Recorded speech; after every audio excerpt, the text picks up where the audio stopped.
الحمد لله رب العالمين والصلاة والسلام على سيد الأنبياء والمرسلين محمد النبي الأمي وعلى آله وصحبه أجمعين. أما بعد، وبه قال حدثنا محمد بن سنان قال حدثنا هشيم قال حدثنا سيار هو أبو الحكم قال حدثنا يزيد الفقير قال حدثنا جابر بن عبد الله قال قال رسول الله صلى الله عليه وسلم: أعطيت خمسا لم يعطهن أحد من الأنبياء قبلي، نصرت بالرعب مسيرة شهر، وجعلت لي الأرض مسجدا وطهورا،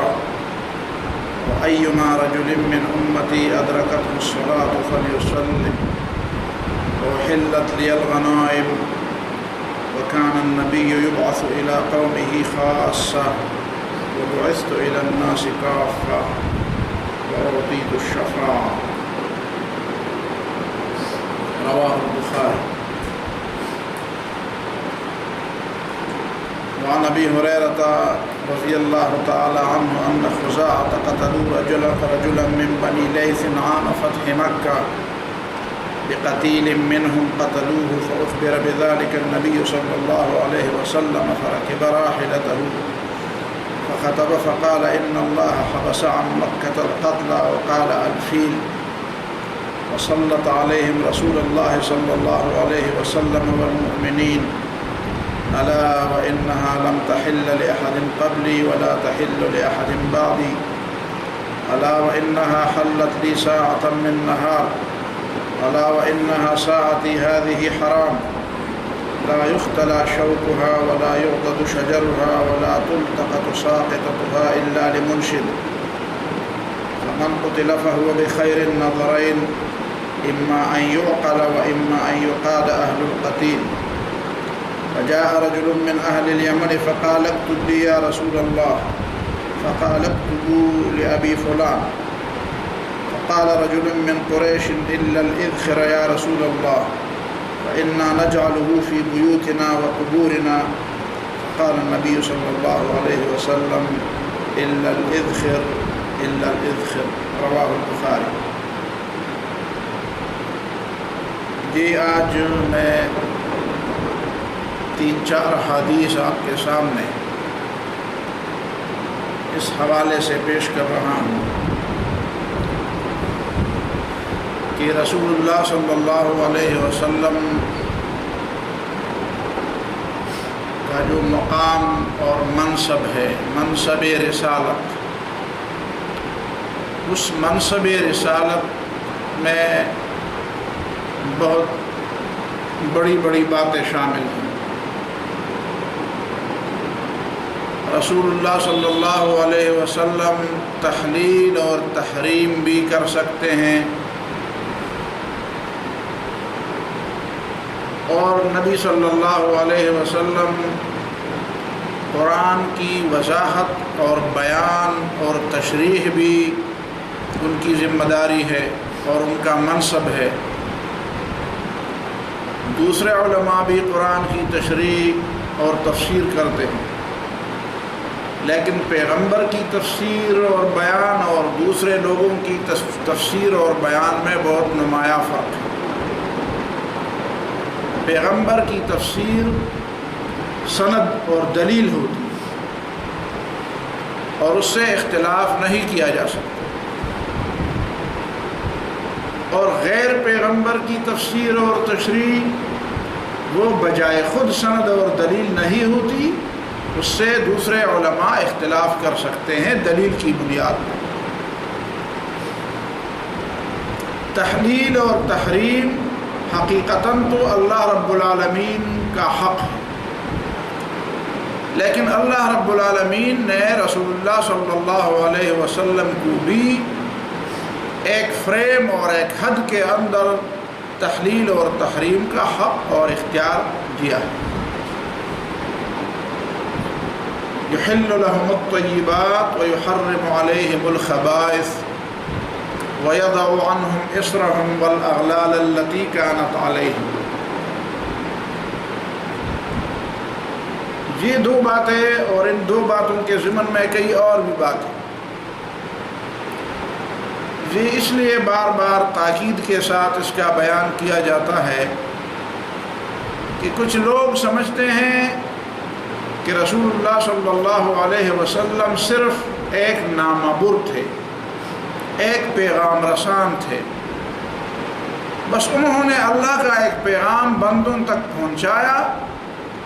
اور بندے خود سمجھیں گے کہ اس پیغام کا مفہوم اور مدعا اور مطلب کیا ہے اور اس پہ عمل کیسے کیا جاتا ہے۔ یہ وہ لوگ ہیں جو چاہتے ہیں کہ قرآن پر بھی عمل نہ ہو، قرآن پر ایمان کا دعویٰ کرنے کے باوجود یہ حقیقت میں قرآن سے انکار کرتے ہیں۔ ہزاروں مثالیں اس بات کی موجود ہیں کہ اگر رسول اللہ صلی اللہ علیہ وسلم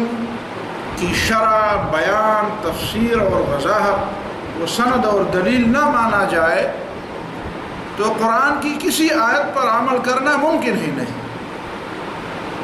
آپ صرف ایک نماز کو لیجئے،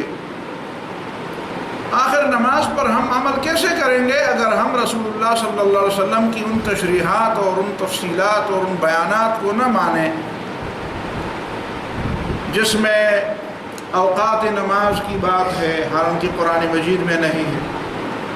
5 نمازوں کا لفظ حدیث میں ہے، قرآن میں نہیں ہے، رکعات کی تفسیر کتنے وقت کی، کون سے وقت کی، کتنی رکعات ہیں، یہ تفصیلات احادیث میں، نماز کیسے پڑھی جائے، اس کی ترتیب کیا ہو، نماز کے لیے اذان ہو، امامت کون کرائے، امامت کی شرائط کیا ہے، حتیٰ کہ نماز کی شرائط اور نماز کے ارکان کیا ہے اور اس کی ترتیب کیا ہے، اس کی ادائیگی کا طریقہ کیا ہے، وہ کون سی چیزیں ہیں جس سے نماز باطل ہو جاتی ہے اور وہ کون سی چیزیں ہیں جس سے نماز فاسد ہو جاتی ہے، وہ کون سی باتیں ہیں جو اگر آپ سے صادر ہو جائیں، آپ اس کا ارتکاب کریں نماز کے اندر تو آپ کی نماز باطل ہو جائے، وہ کون سی چیزیں ہیں کہ اگر وہ آپ کر لیں تو آپ سجدہ سہو کر کے اپنی نماز درست کر سکتے ہیں۔ تو صرف ایک نماز کو اگر ہم لیں تو وہ بھی ہم رسول اللہ صلی اللہ علیہ وسلم کی شرح اور بیان اور سنت اور سیرت اور حدیث کے بغیر ہم ایک نماز پر عمل نہیں کر سکتے۔ باقی تفصیلات تو بہت تھیں، اسی طرح زکوٰۃ لیجیے، اسی طرح حج کو لیجیے، اسی طرح روزے کو لیجیے، اسی طرح باقی حقوق العباد اور حقوق اللہ اور باقی چیزوں حج ساری۔ اس موضوع پر پہلے کچھ باتیں ہو بھی چکی ہیں لیکن میں چاہتا ہوں کہ بار بار یہ موضوع ذہن میں تازہ رہے۔ اب ان احادیث میں آپ دیکھیں گے کہ رسول اللہ صلی اللہ علیہ وسلم کو وہ اختیارات حاصل ہیں اور وہ خصوصیات حاصل ہیں کہ جو لوگ سمجھتے ہیں کہ نبی صلی اللہ علیہ وسلم صرف ایک نامبر تھے تو صرف نامبر کے حوالے سے تو پھر خصوصیات کی کوئی تک نہیں بنتی۔ اگر نبی صلی اللہ علیہ وسلم کو صرف ایک نامبر اور پیامبر مانا جائے، پیغام پہنچانے والا، جس طرح عام طور پر انگریزی میں لوگ بھی صرف اس کو میسنجر کہتے ہیں، میسج کو بھیجنے والا یا پیغام رسان، رسول ہے، رسول کا معنی صرف پیغام رسان ہی نہیں ہے، رسالت ایک منصب ہے، رسالت صرف پیغام رسانی کو نہیں کہتے، رسالت ایک مستقل منصب ہے، اس کے اپنے تقاضے ہیں۔ دیکھیں ایک ملک کے لوگ دوسرے ملک میں رہتے ہیں، دنیا کے کتنے ممالک ہیں جن میں پاکستان کے لاکھوں نہیں تو ہزاروں لوگ تو رہتے ہوں گے، چین میں، روس میں، امریکہ میں، برطانیہ میں، عرب میں، کہاں پہ، لیکن کیا ہر پاکستانی جو کسی دوسرے ملک میں رہتا ہے وہ پاکستان کی حکومت اور پاکستان کی ریاست کا نمائندہ ہے؟ نمائندہ وہ ہے جو باقاعدہ سفیر بن کر جائے اور اس کے پاس سفارت کے کاغذات، اس کی بات کو پاکستان کی ریاست یا پاکستان کی حکومت کی بات سمجھی جائے۔ ایک عام پاکستانی 1000 دفعہ کوئی بات کہہ دے، اس کو پاکستان کی ریاست کا نمائندہ نہ سمجھا جا سکتا ہے اور نہ اس کی بات کو ریاست کی پالیسی قرار دی جا سکتی۔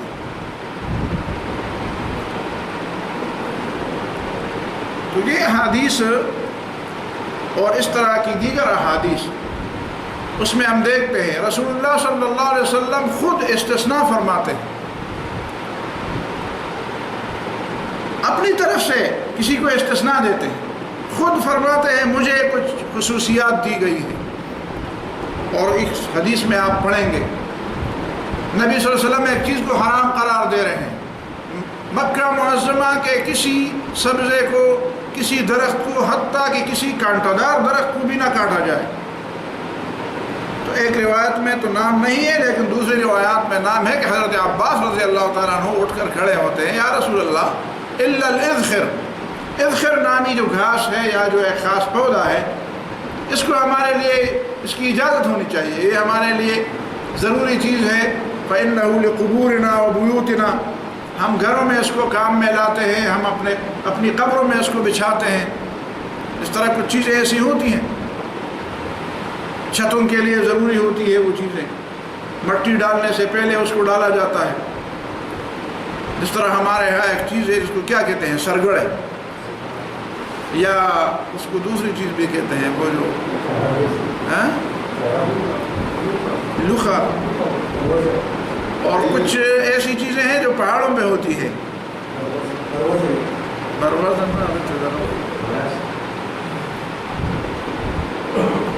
اسے ایک دوسرا نام دیتے ہیں۔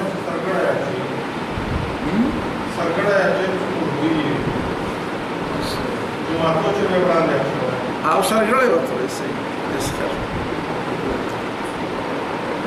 تو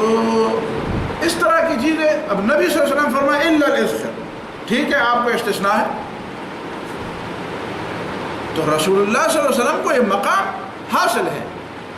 فوراً لوگوں کی ضرورت کے مطابق ایک چیز کو مستثنیٰ کر دیتے ہیں۔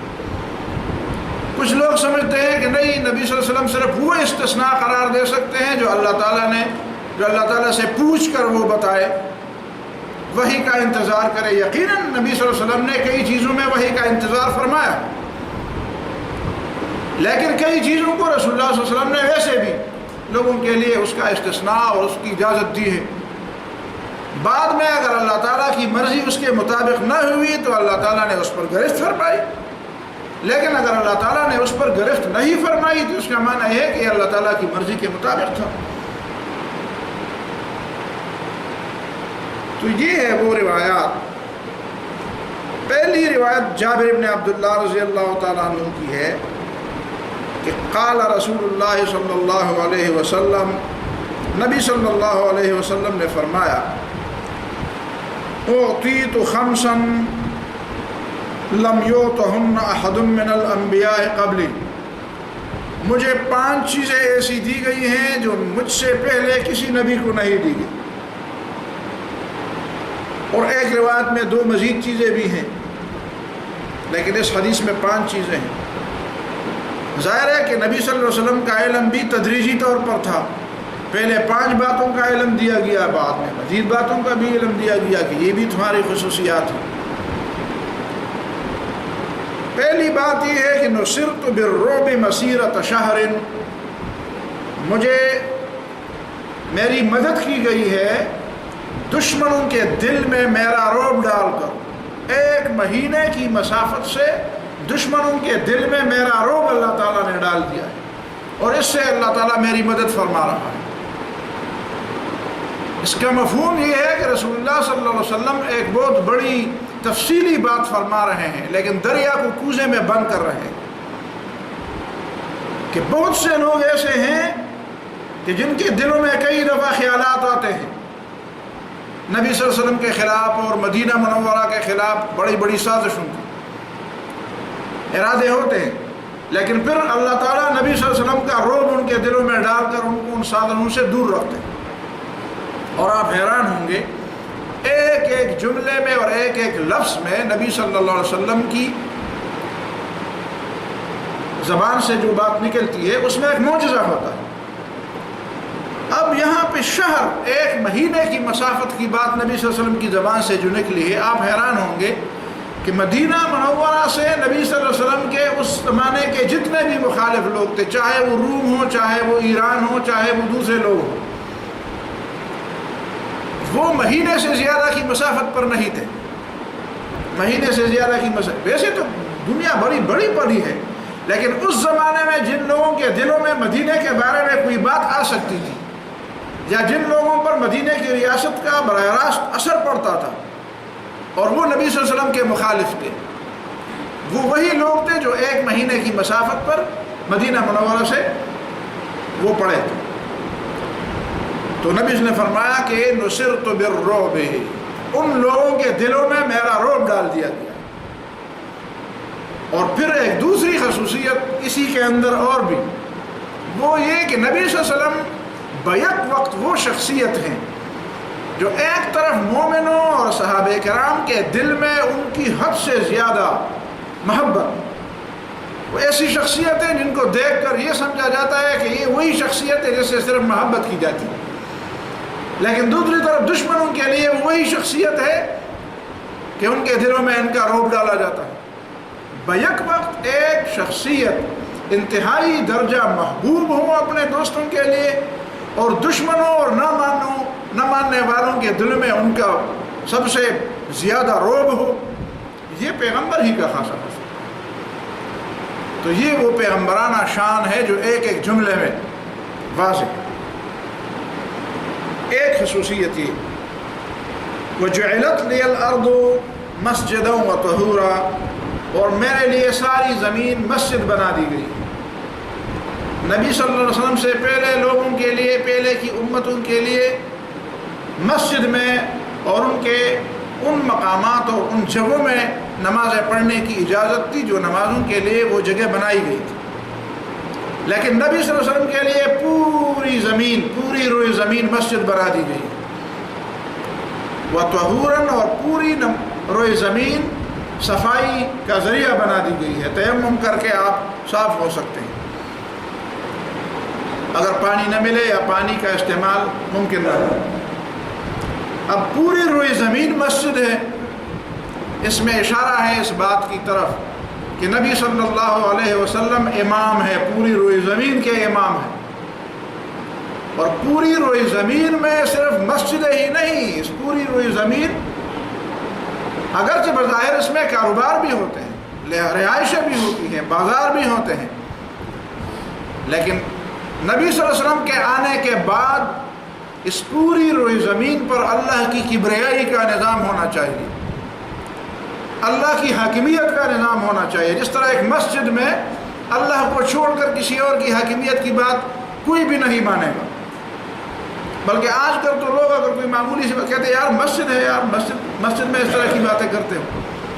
حتیٰ کہ مسلمان تو کوئی سیاسی بات مسجد میں ہو جائے کہتے ہیں نہیں یار مسجد میں سیاست کیوں کرتے ہو، مجھے اللہ کا گھر ہے۔ تو بنیادی طور پر لوگوں کا ذہن جو بن گیا ہے کہ مسجد ایک مقدس جگہ ہے، یہی تقدس اللہ رب العالمین کے نزدیک اس پوری روئے زمین کی ہے۔ اس پوری روئے زمین کو اس طرح مقدس، اس طرح صاف، اس طرح منظم اور اس طرح پاک ہونا چاہیے جس طرح مسجد پاک ہے، اور اس پوری روئے زمین پر اللہ کی کبریائی اور محمد رسول اللہ صلی اللہ علیہ وسلم کی رسالت کا چرچا ہونا چاہیے، جس طرح مسجد میں اللہ کی کبریائی اور محمد صلی اللہ علیہ وسلم کی رسالت کا اعلان ہوتا ہے۔ اسی لیے تو اقبال فرمایا کرتے تھے کہ مومنان را گفت آ سلطان دین، مسجد من ای ہمارو یہ زمین۔ مومنوں کو تو دین کے بادشاہ نے، رسول اللہ صلی اللہ علیہ وسلم نے جو دین و دنیا کے بادشاہ تھے، انہوں نے تو یہی فرمایا کہ مسجد من ای ہمارو یہ زمین، میرے لیے یہ پوری روئے زمین مسجد ہے، لیکن الاما از گردش نہ آسما مسجد مومن بدستی دیگراں۔ لیکن زمانے کے حالات اور اتار چڑھاؤ کو دیکھیے کہ مومنوں کی مسجد اب غیروں کے ہاتھ میں ہے، مومنوں کی مسجد غیروں کے ہاتھ میں. یہ بھی کوئی ماننے کی بات ہے کہ مسجد میں اذان پر پابندی ہو؟ اور زمین کے ایسے خطے ہیں جہاں پہ اذان پر پابندی ہے. اس لیے وہ پھر دعوت دیتے ہیں کہ سخت کوشد بندے پاکیزہ کیش تا بغیرت مسجد مولائے خیش، کہ جو مومن جس کا دل صاف ہو، جس کی ضمیر اور جس کا دل اور جس کا دماغ اور جس کا ذہن درست ہو، اسلام کے مطابق اس کا ذہن اور اس کا دماغ بن گیا ہو اور اس کی فکر صاف ہو، تو وہ انتہائی درجہ سخت انداز سے وہ کوشش کرے گا تا بغیرت مسجد مولائے خیش، کہ وہ اللہ کی مسجدوں کو آزاد کر دے. اللہ کی مسجدیں غیروں کے قبضے میں ہیں. تو مسلمان کیسے یہ برداشت کر سکتا ہے کہ مسجدیں ہوں اور وہ غیروں کے قبضے میں ہوں؟ مسجدیں ہوں اور وہاں پہ اللہ اکبر اور محمد رسول اللہ کا اعلان کرنے پر پابندی ہو. اور ایک نقطہ اور بھی ذہن میں رہے کہ یہ صرف نبی صلی اللہ علیہ وسلم کے زمانے تک خاص بات نہیں ہے، یہ قیامت تک کے لیے ہے. تو عجیب بات ہے کہ مسجد ہے اور مسجد کا امام نہیں ہے. مسجد ہو تو مسجد کا امام ہونا چاہیے. ابراہیم علیہ السلام نے مسجد بنانی شروع کر دی تو ابھی مسجد تکمیل کو پہنچی نہیں ہوئی تھی، اور امام کے لیے اللہ تعالیٰ سے دعا فرمائی، وَإِذْ يَرْفَعُ إِبْرَاهِيمُ الْقَوَاعِدَ مِنَ الْبَيْتِ وَإِسْمَاعِيلُ رَبَّنَا تَقَبَّلْ مِنَّا إِنَّكَ أَنْتَ السَّمِيعُ الْعَلِيمُ. اور پھر وَجْعَلْنَا مُسْلِمَيْنِ لَكَ وَمِنْ ذُرِّيَّتِنَا أُمَّةً مُسْلِمَةً لَكَ اور رَبَّنَا وَابْعَثْ فِيهِمْ رَسُولًا مِّنْهُمْ يَتْلُو عَلَيْهِمْ آيَاتِكَ. مسجد بھی بناتے ہیں اور اس مسجد کی تعمیر کو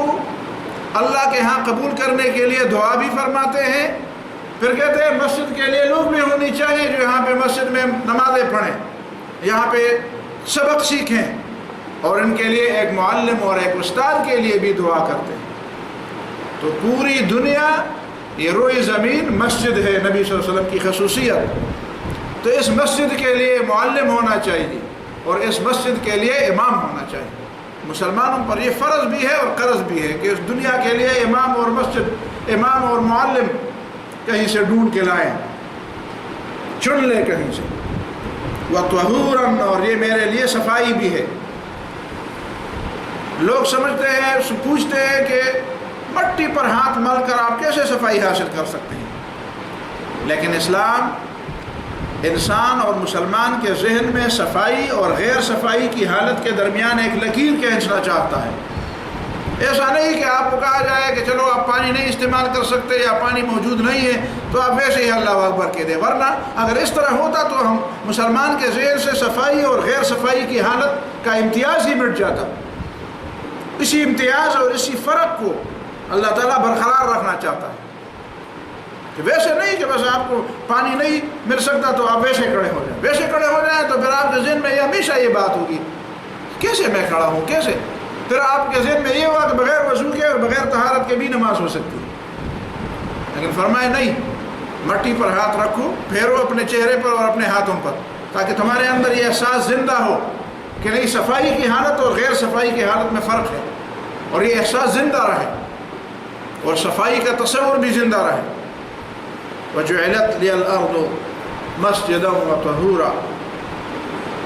وَأَيُّمَا رَجُلٍ. اور پھر اس کی تفسیر فرماتے صرف میرے لیے نہیں، میری امت کے لیے بھی ہے. وَأَيُّمَا رَجُلٍ مِّنْ أُمَّتِي أَدْرَكَتْهُ الصَّلَاةُ. میری امت کیا کوئی فرد جہاں بھی نماز کا وقت پائے فَلْيُصَلِّ، وہیں پہ نماز پڑھ لے، وہیں پہ جہاں بھی. ہاں جگہ گندا ہو تو الگ بات ہے، گندی جگہ پہ نہ کھڑا ہو، گندگی کے ڈھیر پر نہ کھڑا ہو، حمام میں نہ کھڑا ہو، ٹائلٹ میں نہ کھڑا ہو، جہاں پہ جانور باندھے جاتے ہیں وہاں نہ کھڑا ہو، گندگی ہوتی ہے. صفائی تو شرط ہے. وَأُحِلَّتْ لِيَ الْغَنَائِمُ. اور میری خصوصیت یہ بھی ہے کہ میرے لیے غنیمتوں کو حلال قرار دیا گیا ہے. غنیمتیں میرے لیے حلال ہیں. پہلے لوگوں کے لیے غنیمتیں یا تو ان پر جہاد فرض نہیں تھا، کچھ ایسے بھی لوگ گزرے ہیں جن پر جہادی فرض نہیں تھا، تو ظاہر ہے جہادی فرض نہیں تھا تو پھر غنیمت کا سوال ہی پیدا نہیں ہوتا. لیکن جن لوگوں پر جہاد فرض ہوتا تھا تو ان کے لیے بھی غنیمتیں لینا جائز نہیں، بس ان کے لیے یہی بات تھی کہ آسمان سے آگ آ کر اس کو جلا ڈالا۔ جو غنیمت جل جاتی اس کا معنی یہ ہوتا کہ یہ قبول ہوگی، یہ جہاد آپ کا قبول ہوا، آپ کی صحیح اور آپ کی کوشش قبول ہوگی۔ اور جو نہ جلی تو اس کا مطلب یہ ہے کہ کوئی خیانت ہے، کوئی مسئلہ ہے، کوئی مشکل ہے۔ لیکن رسول اللہ صلی اللہ علیہ وسلم کے لیے غنیمت حلال قرار، وَأُحِلَّتْ لِيَ الْغَنَائِمُ۔ اور جب نبی صلی اللہ علیہ وسلم کے لیے حلال ہے تو امت کے لیے تو ظاہر ہے کہ حلال ہے، اس لیے کہ سب سے زیادہ حلال طیب کھانے والے تو پیغمبر ہیں۔ تو جو چیز پیغمبر کے لیے حلال ہے دوسرے کے لیے، امت کے لیے وہ حرام نہیں ہے، اس لیے کہ نبی صلی اللہ علیہ وسلم نے خود امت میں تقسیم بھی فرمائی ہے، صرف اپنے لیے تو نہیں لیے، امت میں تقسیم بھی فرمائی ہے۔ اور امت کے لوگوں نے پھر آگے بعد میں پھر دوسرے لوگوں نے بھی، صحابہ کرام نے بھی تقسیم فرمائی۔ اور وَكَانَ النَّبِيُّ يُبْعَثُ إِلَىٰ قَوْمِهِ خَاصًّا، ایک خصوصیت میری ہی بھی ہے کہ پہلے زمانے میں نبی ایک خاص قوم کے لیے بھیجا جاتا تھا۔ خود موسیٰ علیہ السلام بھی بنی اسرائیل کی طرف پیغمبر بنا کے بھیجے گئے، خود عیسیٰ علیہ السلام بھی بنی اسرائیل کی طرف پیغمبر بنا کے بھیجے۔ آج بھی بائبل میں یہ بات لکھی ہوئی، انجیل میں یہ بات لکھی ہوئی ہے کہ عیسیٰ علیہ السلام نے فرمایا میں تو بنی اسرائیل کے گمشدہ بھیڑوں اور بکریوں کو ڈھونڈنے کے لیے مجھے پیغمبر بنا کے بھیجا گیا، میں تو ان کو ڈھونڈنے نکلا ہوں کہ جو لوگ گمشدہ بھیڑ بکریوں کو ڈھونڈنے کا معنی کیا ہے کہ بنی اسرائیل میں جو لوگ گمراہ ہوئے ہیں میں ان کو واپس اپنے گھر لے آؤں، واپس ان کو دین کا، اسلام کا اور اللہ کا اور توحید کا راستہ دکھاؤں۔ تو گزشتہ زمانے کے انبیاء اپنی قوم اور اپنے زمانے کے لیے ہوتے تھے۔ وَبُعِثْتُ إِلَى النَّاسِ كَافَّةً، اور میں سارے انسانوں کے لیے مجموعی طور پر سارے انسانوں کے لیے پیغمبر بنا کر بھیجا گیا۔ جتنے بھی انسان قیامت تک آئیں گے سب کے لیے محمد رسول اللہ صلی اللہ علیہ وسلم پیغمبر۔ اور اس کی ایک نشانی بھی ہے، کئی نشانیاں ہیں لیکن ایک نشانی واضح ہے، وہ یہ کہ موسیٰ علیہ السلام اور عیسیٰ علیہ السلام کی تعلیمات اب اس شکل میں موجود نہیں ہے جس شکل میں انہوں نے پیش کی تھی۔ ظاہر ہے کہ ان کی شکلیں تبدیل کر دی گئی ہیں۔ کیسے اعتماد کیا جا سکتا ہے کہ بائبل میں جو کچھ ہے وہ وہی ہے جو رسول اللہ صلی اللہ علیہ وسلم، جو موسیٰ علیہ السلام اور عیسیٰ علیہ السلام نے پیش کیا تھا؟ اس بات کی کیا ضمانت؟ ایک سادہ بات ہے، انجیل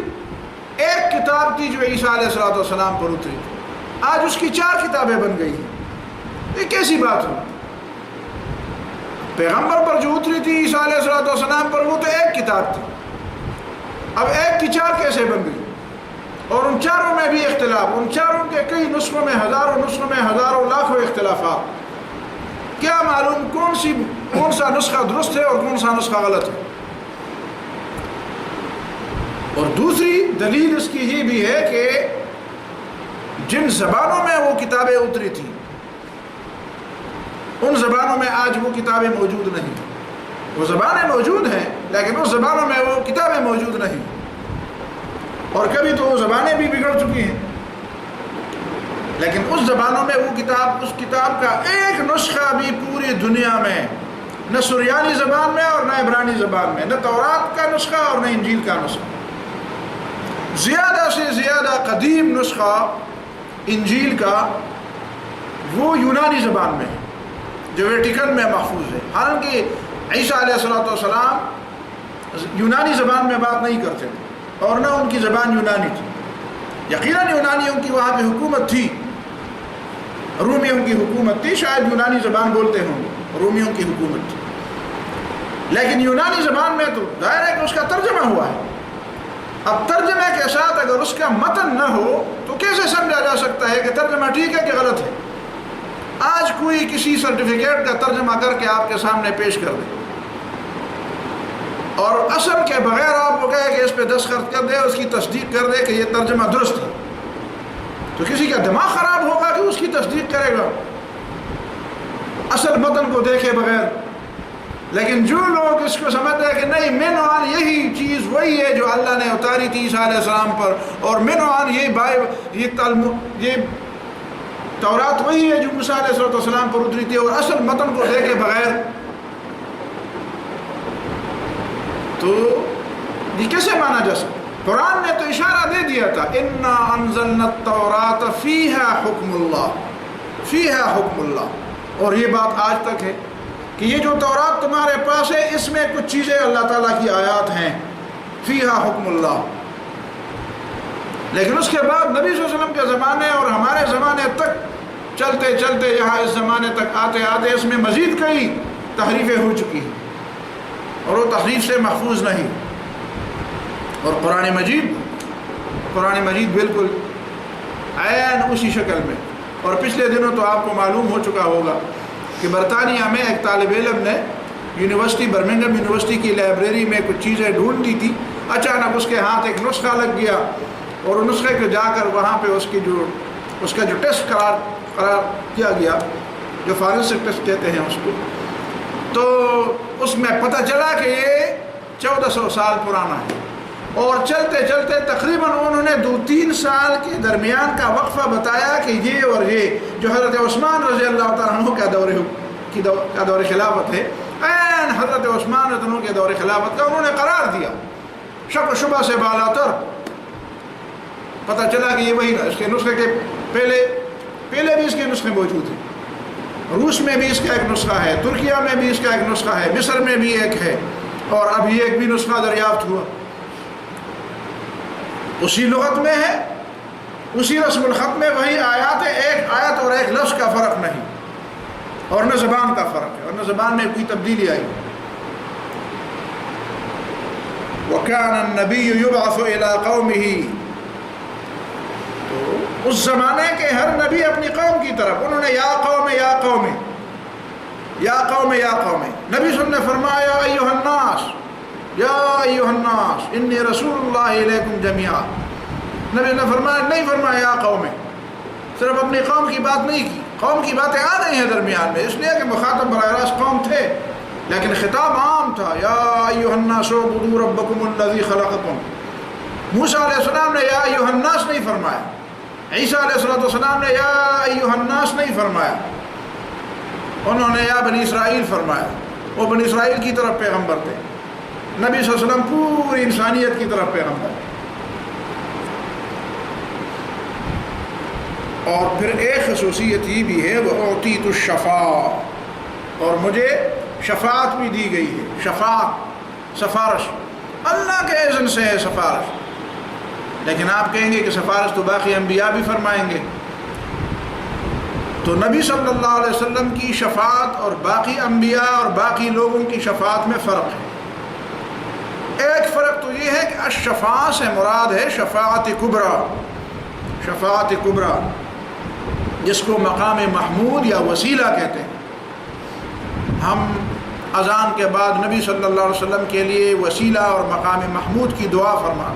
کرتے ہیں، اور اسی وجہ سے نبی صلی اللہ علیہ وسلم نے فرمایا جو میرے لیے مقام محمود مانگے اللہ سے اور وسیلہ مانگے، میں اس کی سفارش کروں گا اور اس کی شفاعت کروں گا۔ یہ وہ شفاعت ہے، الشفاعہ، شفاعت کبریٰ، جس سے آدم علیہ السلام سے لے کر عیسیٰ علیہ السلام تک سارے انبیاء کہیں گے کہ ہم اس مقام کے نہیں ہیں۔ محمد صلی اللہ علیہ وسلم کے پاس جب لوگ آئیں گے تو نبی صلی اللہ علیہ وسلم فرمائیں گے کہ ہاں انا لہا، میں اس مقام کا ہوں۔ تو قیامت کی ان تکالیف سے لوگوں کو بچانے کے لیے جو سفارش ہوگی وہ شفاعت کبریٰ ہے، جو پوری انسانیت کے لیے ہوگی، پوری انسانیت کے لیے۔ اور یا اس سے وہ شفاعت مراد ہے جو مقبول شفاعت، مقبول شفاعت، یا گناہ صغیرہ اور گناہ کبیرہ تمام گناہوں کے حوالے سے شفاعت۔ باقی انبیاء کی شفاعت علماء نے لکھا ہے کہ وہ گناہ صغیرہ کے لیے ہے، گناہ کبیرہ کے لیے نہیں، لیکن رسول اللہ صلی اللہ علیہ وسلم کے کئی احادیث میں یہ بات آئی ہے کہ نبی صلی اللہ علیہ وسلم نے فرمایا کہ میں اللہ تعالیٰ سے شفاعت کروں گا اور درخواست کروں گا کہ اللہ مجھے اجازت دے کہ میں ان لوگوں کو بھی جہنم سے نکالوں جن کے دل میں ذرہ برابر یا رائی برابر کا ایمان ہو، اور کچھ حدیث میں یہاں تک بات آئی ہے کہ نبی صلی اللہ علیہ وسلم یہ سفارش تو اللہ تعالیٰ اس کی سفارش قبول فرمائیں گے، لیکن اللہ تعالیٰ فرمائیں گے کہ نہیں، یہ کام میرا اپنا ہے، میں اپنی رحمت سے ان لوگوں کو نکالوں گا جن کے دل میں ذرہ بر ایمان، لیکن نبی صلی اللہ علیہ وسلم شفاعت تو فرمائیں گے، کبائر، اہل کبائر کے لیے بھی اور اہل صغائر کے لیے بھی۔ تو یہ خصوصیات ہیں اور اس کی پھر مزید تفصیلات بھی ہیں۔ حضرت ابو ہریرہ رضی اللہ تعالیٰ عنہ کی روایت ہے کہ بنو خزاعہ نے ایک شخص قتل کیا تھا، بنو لیس، فتح مکہ کے سال، اس لیے کہ انہوں نے ان کا ایک آدمی قتل کیا تھا۔ نبی صلی اللہ علیہ وسلم کو پتہ چلا کہ مکہ معظمہ حرم کے اندر کسی نے اپنے قتل کا بدلہ لیا ہے، تو قتل کا بدلہ لینا تو ٹھیک ہے، لیکن وہ تو رسول اللہ صلی اللہ علیہ وسلم کی خدمت میں آ کر وہیں پہ استغاثہ دائر کرنا چاہیے تھا، فریاد کرنی چاہیے تھی کہ ہمارا ایک قتیل ہے اور ہم اس کا بدلہ لینے کے لیے دعویٰ تو نبی صلی اللہ علیہ وسلم اس کے لیے قصاص لیتے، لیکن انہوں نے خود ایسا کیا اور حرم میں ایسا کیا، تو رسول اللہ صلی اللہ علیہ وسلم کو یہ بات اچھی نہیں لگی، فرمایا فرکب راحلتہ، نبی صلی اللہ علیہ وسلم اپنی سواری پر سوار ہوئے، فخطب، اور نبی صلی اللہ علیہ وسلم نے خطبہ دیا، فقال، فرمایا، ان اللہ حبس عن مکہ القتل، اللہ تعالیٰ نے مکہ معظمہ سے قتل کو بند فرمایا ہے، یہاں پہ قتل قتال نہیں ہونا چاہیے، ابتدا سے اس کا طریقہ یہ ہے کہ یہاں پہ قتل و قتال اور جنگ جھگڑے نہیں ہونے چاہیے۔ او الفیل، یا نبی صلی اللہ علیہ وسلم نے فیل کا ذکر کیا کہ دیکھو اصحاب الفیل جو آئے تھے وہ بھی یہاں پہ جنگ کرنے آئے تھے، لیکن اللہ تعالیٰ نے ان کو حرم سے دور جا کر تباہ کیا، ان کو قریب نہیں آنے دیا۔ یہ حرم یہ امن کی جگہ ہے، اور قریش کو اللہ تعالیٰ نے اسی لیے فرمایا لإیلاف قریش ایلافہم رحلۃ الشتاء والصیف فلیعبدوا رب ھذا البیت الذی اطعمہم من جوع وآمنہم من خوف۔ ساری دنیا میں لوگ گھومتے پھرتے ہیں، قافلے ڈرتے ہیں، اور قریش کے قافلے یمن اور شام تک گھومتے پھرتے ہیں، کوئی ان کو اوپر اٹھا کے آنکھ اٹھا کے نہیں دیکھتا، امن سے گزرتے ہیں۔ کیوں؟ لوگ کہتے ہیں یہ اللہ کے گھر کے مجاور ہیں، اللہ کے گھر کے ہمسائے ہیں، یہ اللہ والے لوگ ہیں، ان کو لوگ اہل اللہ کہتے تھے، اللہ والے ہیں، اللہ والے اہل اللہ ہیں۔ تو جس طرح اللہ رب العالمین نے اس گھر کی وجہ سے تمہیں پوری دنیا میں امن دیا، تو اس اسلام کی وجہ سے پوری دنیا میں امن آ سکتا ہے، جس طرح اس گھر میں امن ہے، اور اس گھر کی وجہ سے تمہیں پوری دنیا میں امن ہے۔ فَلْيَعْبُدُوا رَبَّ هَذَا الْبَيْتِ، اس گھر کے رب کی بندگی کرو۔ تو اصحاب الفیل کو منع فرمایا، وَصَلَّتْ عَلَيْهِمْ رسول اللہ صلی اللہ علیہ وسلم والمؤمنین۔ اب فتح مکہ کے موقع پر اللہ رب العالمین نے رسول اللہ صلی اللہ علیہ وسلم اور مومنوں کو اس مکہ پر مسلط فرمایا۔ نبی صلی اللہ علیہ وسلم نے وہاں پہ کوشش تو یہ کی کہ یہاں پہ جنگ نہ ہو، اس لیے نبی صلی اللہ علیہ وسلم فتح مکہ کے موقع پر جتنی بھی احتیاطی تدابیر انہوں نے اختیار کی، پہلے تو یہ احتیاطی تدبیر اختیار کی مکہ والوں کو پتہ نہ چلے، اس لیے کہ ہم مکہ پر چڑھائی کریں گے، ان کو پہلے سے پتہ ہو تو جنگ ہوگی، فتح تو ہماری ہوگی لیکن جنگ نہیں ہونی چاہیے۔ کوشش نبی صلی اللہ علیہ وسلم نے یہ کی کہ جنگ نہ ہو۔ پھر جب ابو سفیان سامنے آیا، اس کو پکڑا اور اس کو خوش کرنے کے لیے اسے امان بھی دی، اور یہ بھی فرمایا کہ جو ابو سفیان کے گھر میں داخل ہو جائے اس کے لیے بھی امن ہے، جو اپنے گھر کا دروازہ بند کر دے اس کے لیے بھی امن ہے، جو اپنا اسلحہ زمین پر رکھ دے اس کے لیے بھی امن ہے، تاکہ جنگ کم سے کم ہو۔ لیکن اس کے باوجود حضرت خالد بن ولید رضی اللہ تعالیٰ عنہ کے دستے کو، جو سواروں کا دستہ تھا، مکہ معظمہ کے نچلے حصے میں تھوڑی بہت مزاحمت پیش ہوئی اور تھوڑی بہت جنگ ہوئی، اور اس کی اللہ تعالیٰ نے اجازت دی تھی۔ اسی کے بارے میں نبی صلی اللہ علیہ وسلم نے فرمایا وَأُحِلَّتْ لِي سَاعَةً مِّن نَّهَارٍ وَإِنَّهَا لَمْ تَحِلَّ لِأَحَدٍ قَبْلِي، مجھ سے پہلے کسی کے لیے یہاں پہ جنگ کرنا حلال نہیں تھا، وَلَا تَحِلُّ لِأَحَدٍ بَعْدِي، اور میرے بعد بھی کسی کو یہ اس بات کی کسی کے لیے جائز نہیں ہے کہ یہاں پہ جنگ کرے۔ وَإِنَّهَا حَلَّتْ لِي سَاعَةً مِّن نَّهَارٍ، اور میرے لیے بھی پورا دن یہ جائز نہیں تھا، ساعۃ من نہار، دن کا کچھ حصہ میرے لیے یہاں پہ لڑائی لڑنا جائز تھا۔ وَإِنَّهَا سَاعَتِي هَذِهِ حرام، اب میرے لیے بھی یہاں پہ لڑنا حرام ہے۔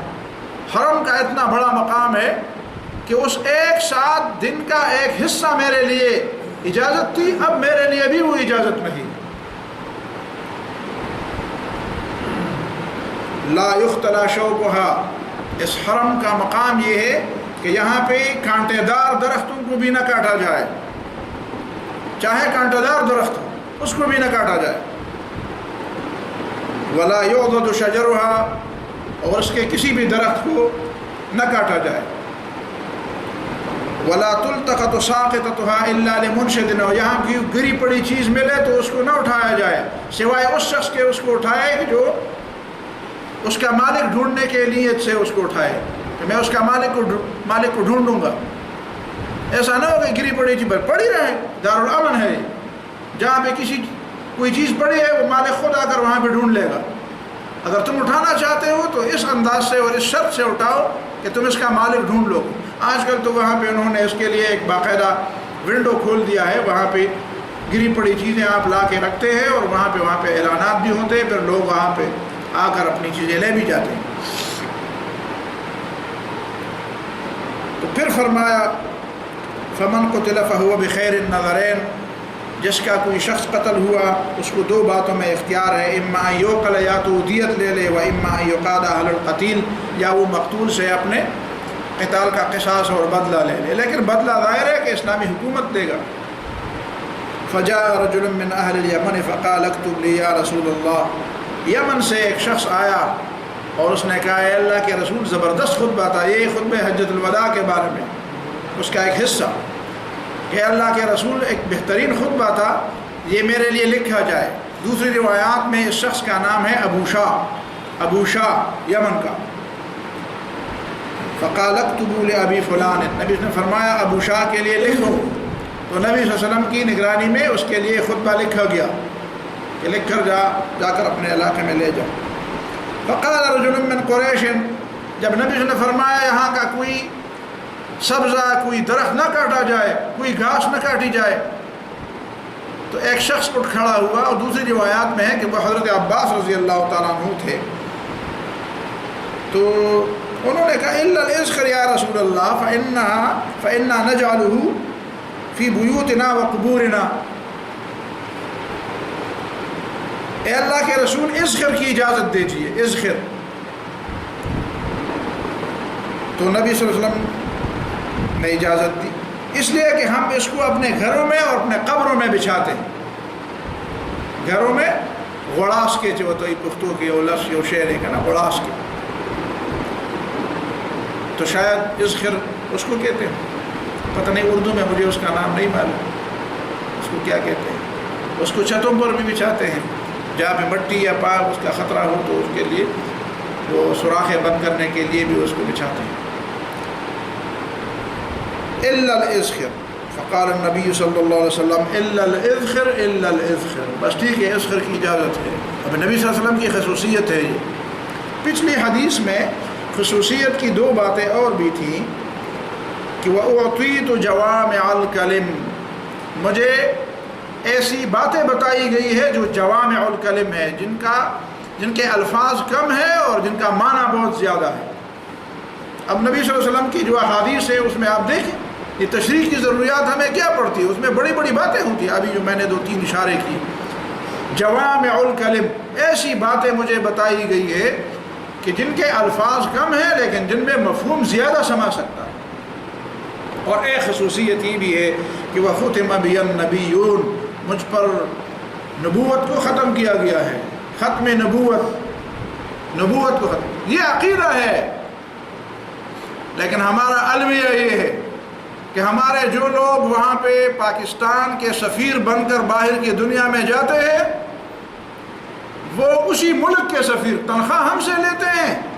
اور کام دوسروں کے لیے کرتے ہیں۔ کل پرسوں کے اخبارات میں یہ بات آئی ہے، کتنے شرم کی بات ہے کہ یو کے میں جو ہمارا سفیر تھا اس نے وہاں پہ قادیانیوں کی عبادت گاہ میں جا کر وہاں پہ تقریر کی اور اس نے کہا بھٹو تو اچھا آدمی تھا لیکن اس نے یہ بہت بڑی غلطی کی، قادیانیوں کو کافر قرار دیا۔ بدبخت تو پاکستان کا سفیر تھا، پاکستان سے تنخواہ لیتا تھا، آئین پاکستان میں یہ بات لکھی گئی ہے، حلف اٹھایا تھا تم نے بھی ختم نبوت پر ہی، ورنہ تو کیسے اتنا بڑا آدمی بن جاتا؟ اور اب کہتے ہیں کہ اس نے غلطی کی۔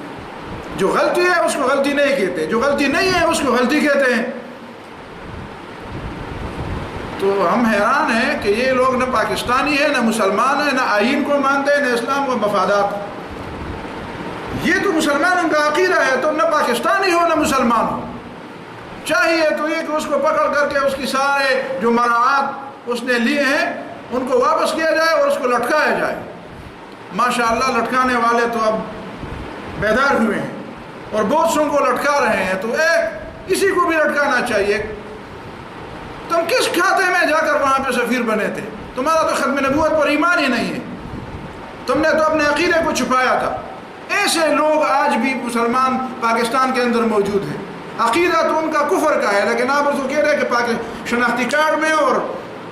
اپنے پاسپورٹ کے خانے میں لکھو کہ میں مسلمان، کہتے ہیں نہیں میں تو نہیں لکھوں گا۔ ایسے گرے ہوئے لوگوں سے ہمارا واسطہ پڑا ہے، ایسے اخلاقی لحاظ سے گرے ہوئے لوگوں کے ساتھ۔ اگر تمہارے اندر تھوڑی بہت بھی ہمت ہوتی تو جو نہیں مانتا اسلام کو کھل کر آئے کہ میں نے شناختی کارڈ میں بھی لکھ دیا میں مسلمان نہیں، میں نے پاسپورٹ کے خانے میں لکھ دیا ہے میں مسلمان ہوں، لکھے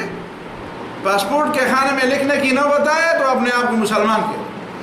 شناختی کارڈ کے خانے میں لکھنے کی بات آئے تو اپنے آپ کو مسلمان کہہ دے، اور جب بات کرنے کی نوبت آئے کہتے ہیں میں اس کو نہیں مانتا، میں اس کو نہیں مانتا۔ نہیں مانتے ہو تو کھل کر کے تو میں مسلمان نہیں۔ بہرحال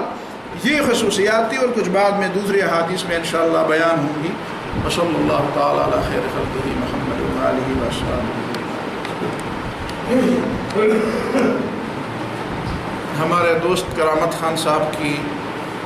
پھوپھی وفات پا گئی تھی پچھلے ہفتے، اس کے لیے دعائیں مغفرت فرمائے، دوسرے لوگوں کے لیے دعائیں مغفرت فرمائے۔ کچھ ساتھیوں کے والدین علی صاحب کے والد صاحب بیمار ہیں، ان کے لیے بھی، دوسرے لوگ خود بیمار ہیں، ہمارے ناصر لوگ بھائی اکثر بیمار رہتے ہیں، دوسرے لوگ بھی، تو سب کے لیے دعا کرے کہ اللہ تعالیٰ سب صحت عطا فرمائے، اور جو وفات پا گئے ہیں ان کی معافی